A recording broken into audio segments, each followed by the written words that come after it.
Hello everybody, do you like my shirt? Thank you. Flattery will get you nowhere. We're currently waiting on a fair amount of car parts. However, one of my packages is just missing. I don't know where it's been. Australia Post said they delivered it, went to my mailbox, and surprise, surprise, there's nothing there. So that's exciting. So in the meantime, I figured we would actually have a run through and have a look at our B-swap build. It's been about a week or so, so it's been sitting there, it's been marinating. And I figured, as per the title of the video, we would run through and see everything that is wrong with our B-swap currently. So let's jump to that. And of course, we're gonna start with the engine bay. The most obvious thing, of course, will be our wiring. As I previously mentioned, we are missing about 3 sensors right now, or 2 I think. So the O2 sensor is currently cut out as per in here. So this guy here, no idea what he's for. This orange one, no idea what he's for. And then that red wire in the middle, they're meant to be 2 side by side it. They're for the O2 sensor, and they're just missing. So that's fantastic. The car is currently over fueling when it runs. Not a big deal, it's just trying to essentially keep itself from detonating because it doesn't know how much fuel, how much air is actually coming through with no O2 sensor. Overfueling will foul your plugs. It's not great for the car. You can still run it short trips. That's what I've been doing. So tucked engine harness. There'll be another video coming soon, hopefully. Just waiting on a charge harness and a sub harness, so then we can go ahead and redo our engine bay there. So engine wiring, that is number one thing wrong, mainly with the car. Otherwise, apart from that, the engine's been running absolutely fine. It's been super mint. VTEC kicks in around your 50, 500 mark or so. So it does hit and is very enjoyable and pleasant to drive. Number 2 thing, still in the engine bay, our power steering. I haven't been able to get it bled yet. So the main thing I will need to look out for is a leak somewhere in our system. I know that the filter in our reservoir is okay. I know these connections are all solid. We're not leaking from here. So I need to check our hose down in the steering rack itself. And I might just have to do another few tricks to try and get it bled. But that's our number 2 thing that is wrong with our car.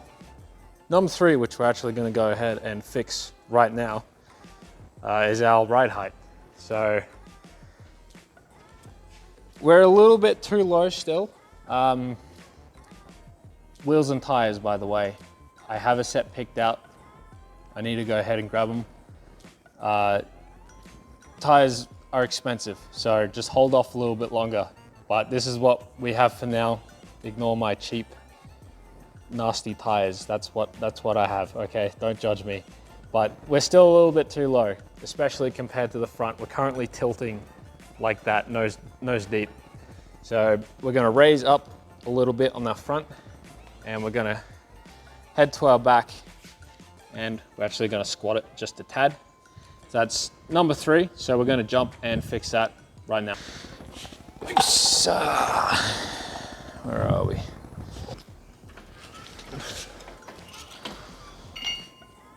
All right, let's get our wheel off there. All right, we'll take a quick look. It is rusty. It's been sitting aside for a couple of days, so no need to stress about that. Also, with my brake pads, I thought these were off a EK4. I had pads off a GLI Civic and they didn't fit. So I think these are DC2 BTIR front hubs or something like that, not sure. But now every time I buy pads, GLI rears and then Integra fronts. So that's a bit annoying. Ignore this. I'm looking at braided brake lines to fix the ugliness. So no stress about that. These fenders, I believe I need to take them out because I might have to roll my fenders with the wheels that I plan on getting.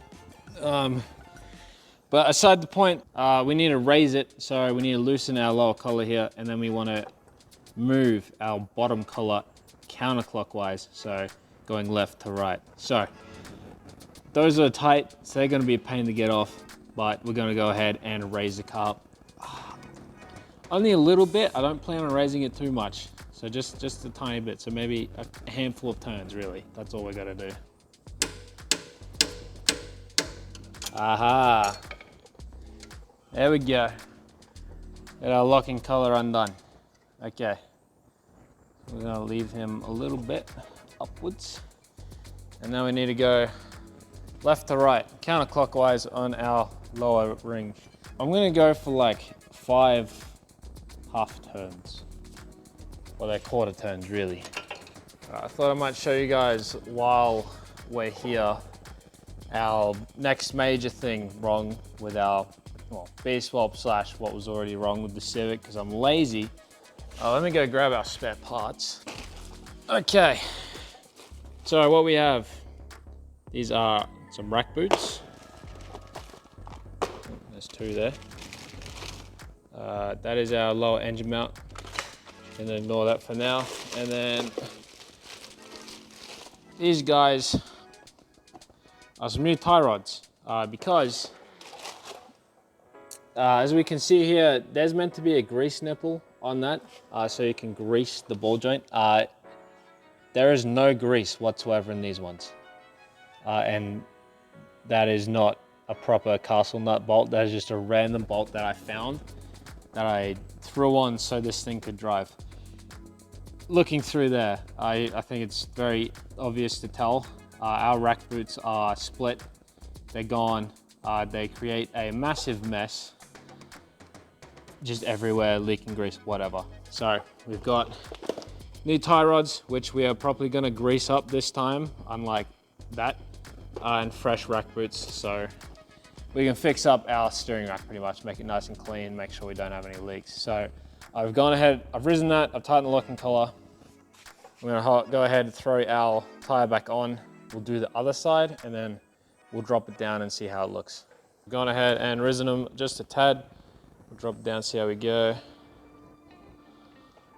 All right, how we looking? Sweet, got a little bit of gap towards the top now, but for my driveway, if we take a look, there's a lot of gravel.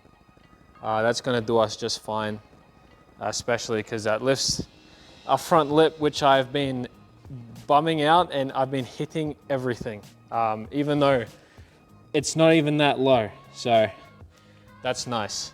All right, now we're gonna go ahead, do the same thing, but in reverse. We're gonna lower our rear. All right, I was planning on dropping our rear, but looking at it now, I think we're a lot more even because the front was already a little bit high and now the front is up to match that. So I think we're actually gonna be good for now. So we're gonna leave it like that. Our next job, well, I'm gonna get the car back up again so we can get into those rack boot and tie rods because those desperately need replacing. Ugh. Okay, here we are. This is our fresh new one. Very plain looking, as they all are. I've already got our nut undone here. I just need to pop it out of its joint and then we can simply spin it off as I've already undone the tightening nut. I'm gonna go ahead and do that right now. I wouldn't advise that you do this. Actually, no, I do. If you're throwing old ones out, who really cares, you know? Because you're not using them again. However, if you are reusing them, I probably wouldn't bash it with a hammer. Simple as that. Oh, saves a lot of time, really. Okay. Mint. There's our old one. Pretty worn. There's no grease at all in there, so go ahead and throw a new one. I just remembered something really funny. I'm also doing the rack boots. So we need to chuck these on before we chuck our new tie rod on because the boot won't get over that head. All right, I got ahead of myself like I usually do. We've got the old one out. This is why it was split. The front had come off. It was a little bit hard to get out. There was this metal ring sitting on the front holding that in, and then these were pretty easy. They just snipped off the wires on the back. Our fresh one is in along with our new tie rod as well. Of course, when messing with your suspension and tie rods, get in alignment. Fortunately, I own a company called Eyeball Wheel Alignments, where I do all my work through them. So, you know, we're just gonna send it like that. Mint. I did get a little dirty in between, but that's the first side done. The second side, the boot isn't split, so I don't have to go ahead and do it, but I probably will. So I'm gonna jump ahead. And that's gonna do us for today. A few little quick fixes here and there. We've got our tie rod sorted out, our rack boots. We fixed our ride height, which will suit these wheels a little bit better because they are pretty small. So that's all fixed up. Still waiting on some engine harness wiring. I've got the main harness. I'm waiting on this sub harness, which tucks this plug back into the cabin. And then I've got my charge harness. So just waiting on that sub harness and expect another video detailing how we're gonna sort out everything there. Our power steering still needs to be plumbed properly, so that's in the works. Now, I may have bought a new air compressor, and if you know, we bought a little paint. So hopefully, I'm gonna paint this up in potentially our new color. So we're gonna see how it looks. So stay tuned. I've got a lot of things on the way. I'll see you next time.